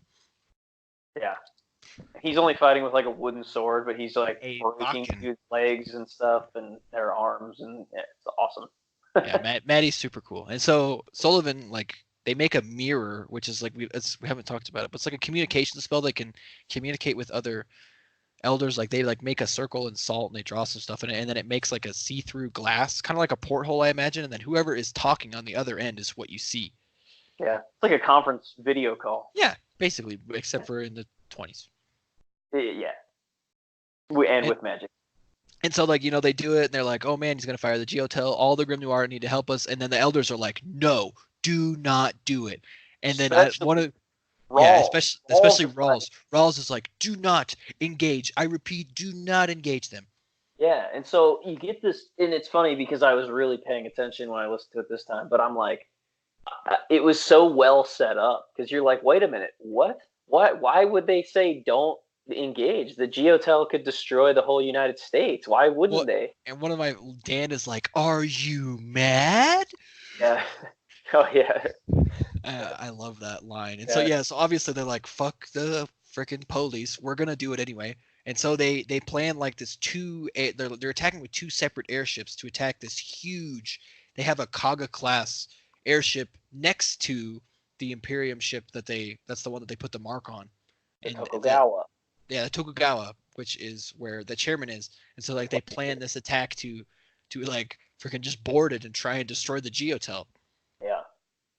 So it's basically a suicide mission because they're like going into a nest of iron guards and stuff like that. Like, they know. I mean, and the chairman himself.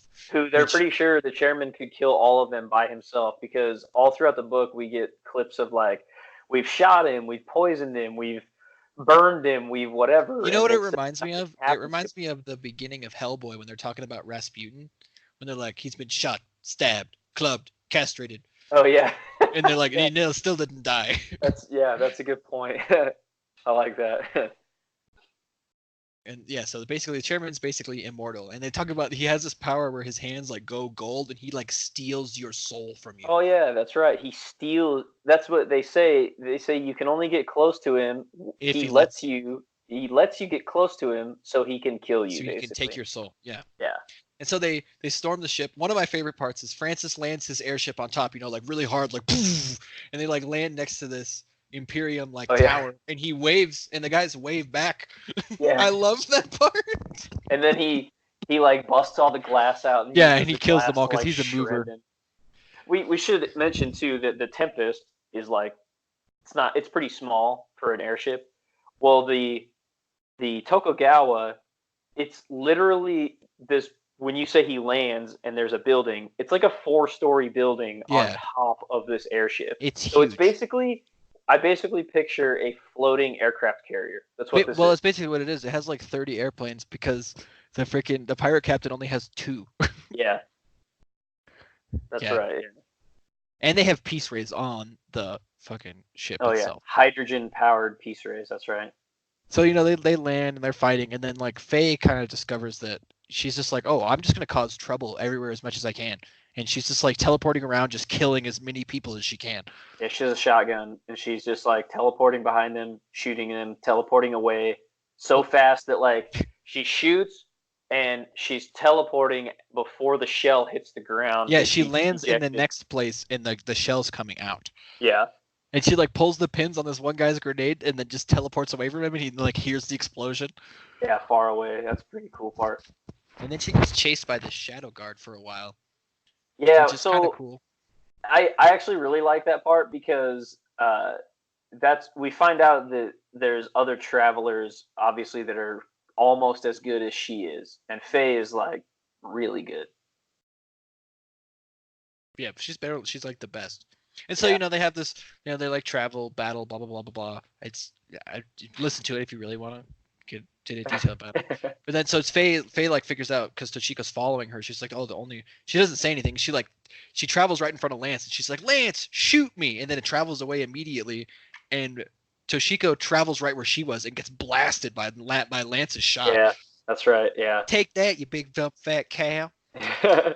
Well, because Toshiko is obviously super evil, so Toshiko's like, because that's right. Toshiko was chasing Faye, and then Toshiko was like, "How about you chase me? How about I go start? How about I go start?" Yeah, and she says, "How about I go start killing your friends?" And yeah, Faye was having a hard time keeping up with Toshiko actually too. She does she's like getting ready to swing on Bob Southlander, and Faye like teleports and grabs her arm. She's like, no, you don't. Which and then Faye kind of figures out after that what's actually going on, and she starts getting people off the ship. She's like, Faye can kind of like see that something weird is happening on the Tokugawa ship. Right. And I want to say they have Jake has a fight scrap with a bunch of people, like with Delilah when she's a zombie again. She comes back, they have a heart to heart. It's an important part though, because yeah, but I don't really know how to explain it that well. Oh no, I'm not even talking about the love story part. I'm talking about the four Grimnoir versus the 4 Iron Guard, or it's not even 4. It's Maddie and his goons versus Jake and his goons. Yes. Okay, I guess we could break that part down. I just like the fight because Jake, it's Jake. Who's the mouth? Dan, thank you. Delilah as a zombie. And who is a zombie, and she's stuffed in a coverall, but she's bleeding through it already. Yeah, she's she says she's having to burn her power just to basically not go insane. Right. We forgot to mention that she completely comes back to life. Oh, well, I figured already if she's a zombie, yeah, people get it.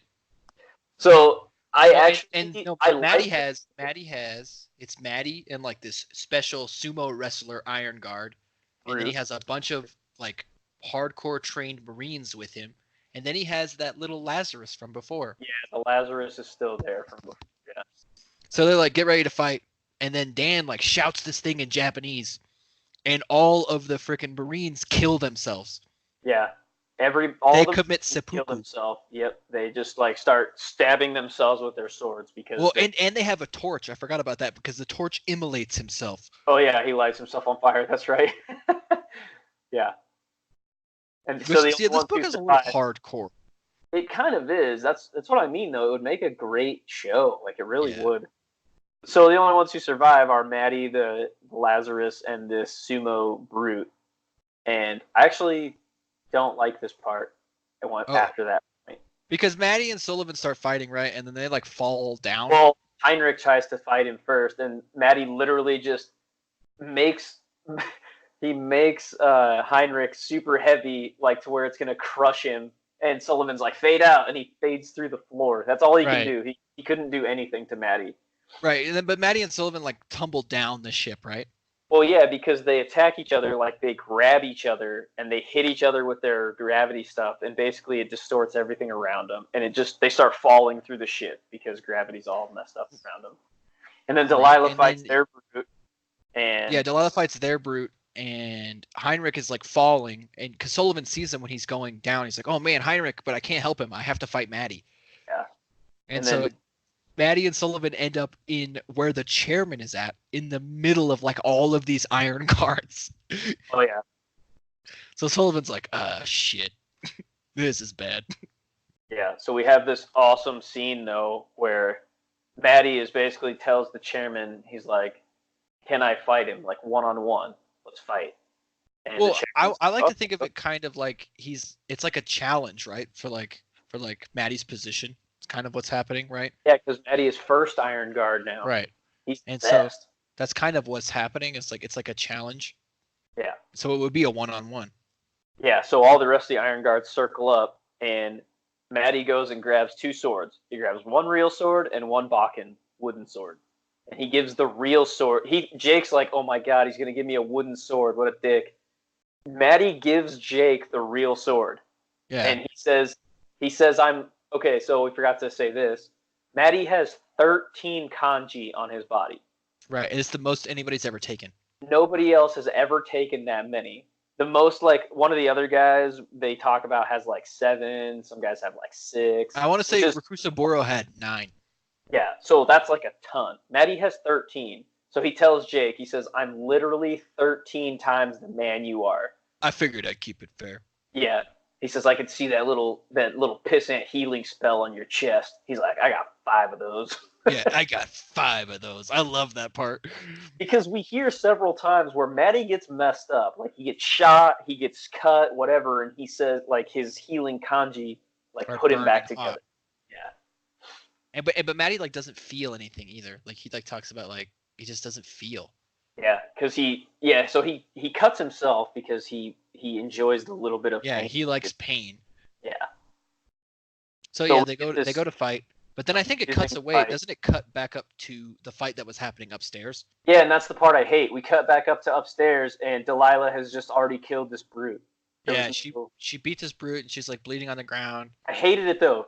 I hated I it. want to say Dan like runs up on the fucking the Lazarus and he's like even though I may not be as combat trained as my brothers, I am still the match for you. And he like Yeah. pulls out his sword and then Heinrich like comes out of the wall and he's like actually no and fades him into the wall and then just Oh, that's leaves right. him stuck in the wall. Yeah, he unfades him in the wall, and the guy fuses with the wall. Yeah. So he's like part of the wall now. Yeah, it's kind of funny, but I still hated that part with Delilah because Yeah, it doesn't really explain the fight between them at all. no, and what I hated about it is they hit this thing so hard, this brute right away, the sumo guy, to where it like almost it looks like it breaks the dude's neck, and the dude just like pops his neck and he's good. Yeah. So they're like, holy shit, this dude's powerful. Cut away to some other stuff, cut back, the dude's dead. I was like, and really? Delilah Come on. is like all busted up on the floor. Yeah, I didn't like that part. Anyways, moving And back. yeah, so then it cuts. Good Well, no, part. then it's actually Faye, and Faye is she's trying to get the pirates to leave.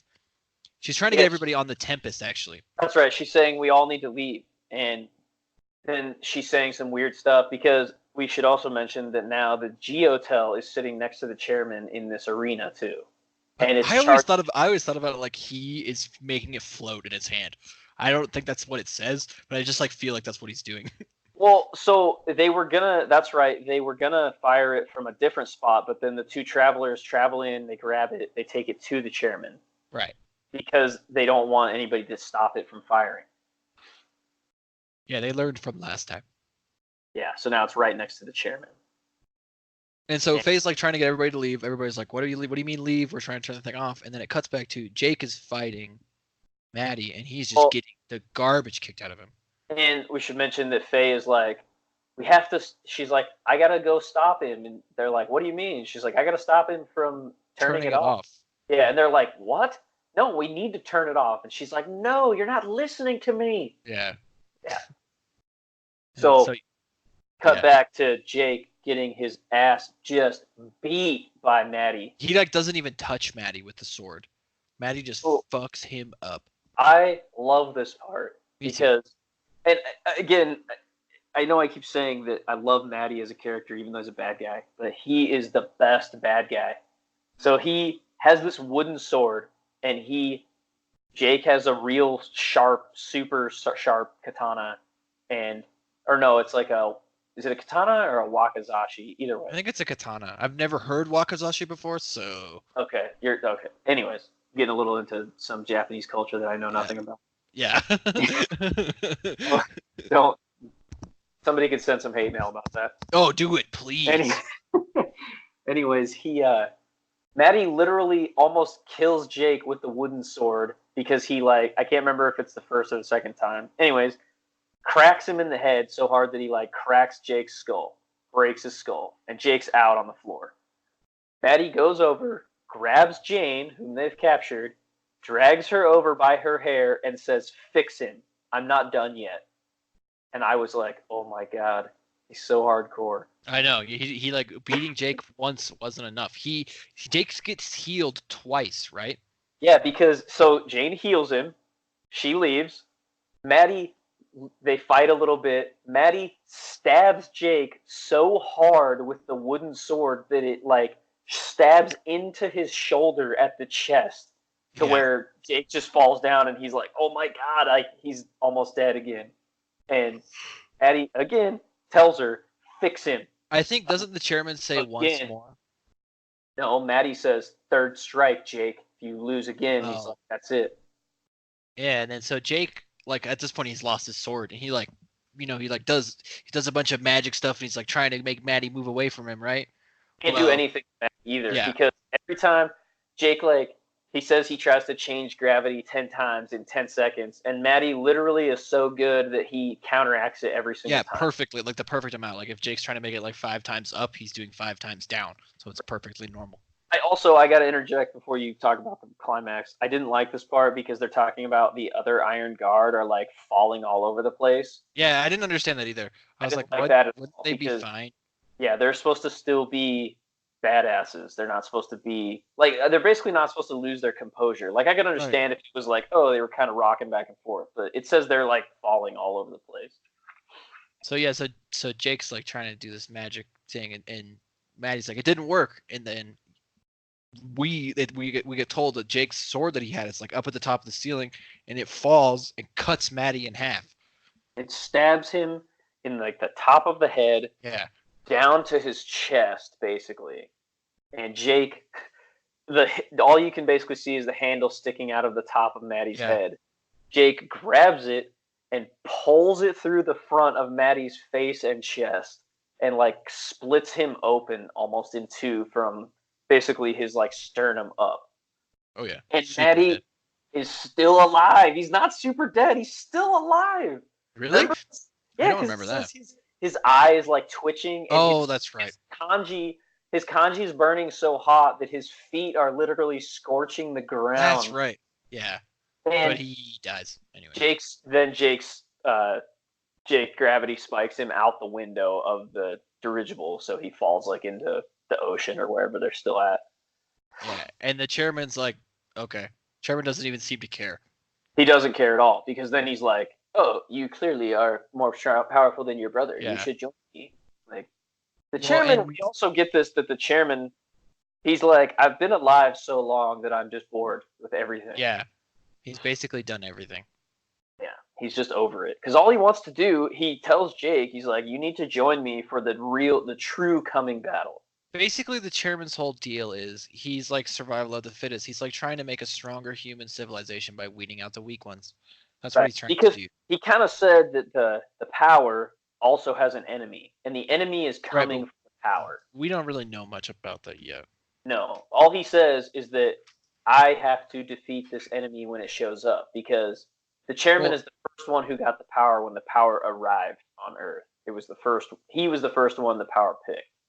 And he starts to notice that the Geotel maybe is doing something a little weird. Like it seems like a lot of power is gathering around the Tokugawa. And then Faye shows up out of nowhere.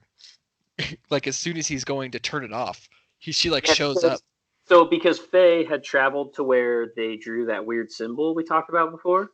Right. So we find out that the symbol is to aim the Geotel basically right back at itself on the ship. Right. But Faye figured out that the chairman was going to realize that's what was going on and turn it off. Yeah, and they want the Geotel to hit the chairman. They think that's the only thing that'll kill him, basically. Well, they say in the beginning of the book, it's like the only way we could kill the chairman is with a direct hit with a Tesla weapon. Yeah, and so now you put the pieces together. This is what Rawls and Harkness were doing. Is they put this basically the trigger target point for the Geotel on the ship. They set this plan up, basically. Yeah, so they sold out all the Grimnoir so that the chairman would think that he really got the Geotel. Right, and because they sold out all the Grimnoir trying to look at the bigger picture of this will kill the chairman. So Faye shows up and the chairman's like, he's like really perplexed by her because she has like such a strong link to the power and he can see it. And he like goes to steal her soul and Faye just grabs onto his hands and travels them away. I hate that part, by the way. I think that's cool. I hate it. I absolutely hate it. Why do you not like it? Because it's just such an anticlimactic. How else is she supposed to fight him, though? He's the most powerful being. He's like a god, and she doesn't even know what she's doing. I don't know. I don't like it. You can move on. I can't believe you didn't I like know it. So she takes his hands and throws them in the propellers in the back of the plane or the dirigible. He starts crying like a little bitch. He's like, yeah, he's like, give me back my hands. Yeah. We see this. I don't like that either because he like breaks his super calm. Dude, but I feel like that was the whole point. Is that like Faye is so unpredictable that like it rattled even the chairman. I know she's the wild card, but wild card, bitches. I just thought there was a better way to do it, and I don't know. I'm no writer though, so I don't have a clue. I'll leave that part up to the professionals. I'll just be the whiny bitch critic. And then Faye just takes Sullivan and takes Jane with her back to the Tempest because the Geotel's going to go off. And she realizes the Geotel's going to go off before they can leave. And so she decides to use all of her power and jump them away with the airship. Yeah, she realizes she has a ton of power too right now. She doesn't know why. She just knows she has a ton of power in her chest. So she does. She travels the Tempest and all of its crew like far enough away that the Geotel won't hit them too. Yeah, and then she passes out, and they're all like, "Where are we?" because they crash land. Yeah, and then the Geotel goes off, and it freaking destroys that ship and everyone on it, which was like a ton of Iron Guard and the chairman. Dude, I didn't even think about the fact that it took out all those Iron Guard and stuff like that. Yeah. I mean, yeah, it kills all those Iron Guard, which they don't really bring that up later on in the next couple books, but yeah, it does. So they killed the chairman. The world's great. Actually, yeah, what's interesting is the way this ends, it could have almost been a standalone story. Like maybe he didn't plan on making it a series because the ending does kind of wind down to where it sounds like it could just be one book. Oh, and while all this is happening, Harkness is telling us what he was doing, and freaking Mr. Browning is interrogating him, and Browning Oh shoots yeah, him. yeah. Browning kills him because Browning's like, "You're a freaking traitor, scumbag. You sold He us is all a traitor out." scumbag. I think so too. Yeah, but yeah. So Browning shoots this dude, but Harkness the whole time is like, "Look, man, I was doing this for the greater good." Yeah, Like, you do sound a lot like him. Yeah, and Rawls just disappears if I remember right. yeah, because Rawls is a Grimnoir elder. He's like Right. one of the top dogs. Oh, and we forgot to mention, Jane the healer. Yeah, she's Harkness's daughter. Right. So that's So what it was like they were battling the whole time to keep Pershing alive. It was like he was battling to kill her, and Jane was battling to keep him alive. yeah. But see, so again, this is just nitpicking, but I didn't like that because when the Pale Horse also tries to kill Stuyvesant, his healer tries to save him, and the healer But uses. his healer's almost out of power is the thing. The thing is he uses like all this power, and so it's like, okay, which is it? Like, because is the Pale Horse just have that much power that he can overpower the healer, I or think can the the Pale healer Horse just is never? stronger. Because so what? The healer can never get rid of what the Pale Horse has done. Right. That's kind of what I think it is. It's like the Pale Horse is just he's such a strong Pale Horse that he's able to like just overpower anything. Right. Because I mean, he could have killed Pershing before, but he was like waiting on purpose. He was like making it a slow and painful death. Yeah. Well, and he kind of says though he thought it would take like a year at most. But Yeah, he and was it takes surprised 3 how years. strong Pershing's will was to live. Yeah. Yeah. So it's pretty good. And That's it's pretty the much beginning. it. It's the beginning of a 3-book series, so Yeah, because probably right get there the at next the one is end, called Spellbound. we get Faye. Now she's like dating Francis, which is kind of Oh, that's there's right. kind of all these little love stories going on, but I do like that he doesn't like focus in on them and make them a huge deal. No. He just kind of they're there. So yeah, I would recommend it.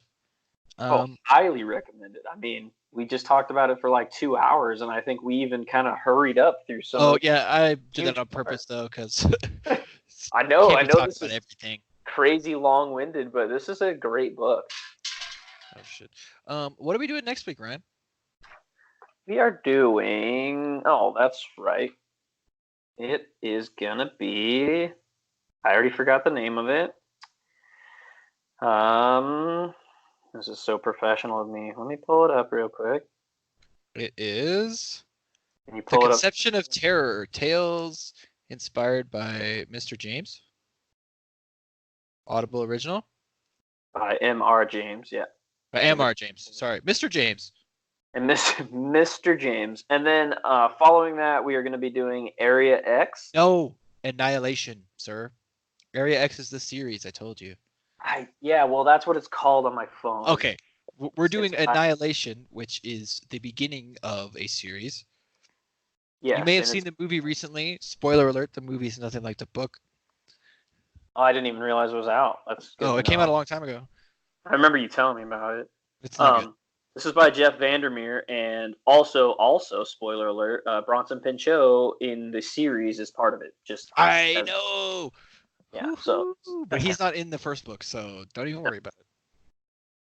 But yeah, that's what we're going to talk about next. That'll probably be a turbo episode. So for anybody who doesn't like these long-winded ones, we'll try to keep that one. Well, Area X Annihilation will be a long one. Annihilation will be a long one again. So we'll try to keep the Conception of Terror nice and short, and then we'll go back to being nice and long-winded. I mean, I don't know if you guys noticed, but we've been trying to go short, long, short, long, short, long. Yeah. And for anybody who would like to tell us which is the preferred way, I guess, let us know, please. We're still waiting on some emails. So yeah, we haven't gotten a single one. No, but that's okay. I mean, I do want to give a shout out to Ann Saunders. She did say hello on the Facebook. That was nice of you. I saw that. Yes, I saw that. We have a couple Facebook followers. I mean, that's a start, right? We have like 8, so it's pretty good. I don't know. I am proud that last month, the month of July, we had over 100 listens in a month. So I mean, everything's got pretty happy. So we are trying to go humble beginnings, and that's perfectly fine. Humble beginnings to Lamborghini, son. Yeah, right. Yeah, I don't know about that. Talking about books driving Lamborghinis doesn't seem likely, but you never know. You never know, though. Yeah, so I think that's it. I'm pretty done. Yeah, I'm good with that one. And all right, we will see you guys next time. Bye.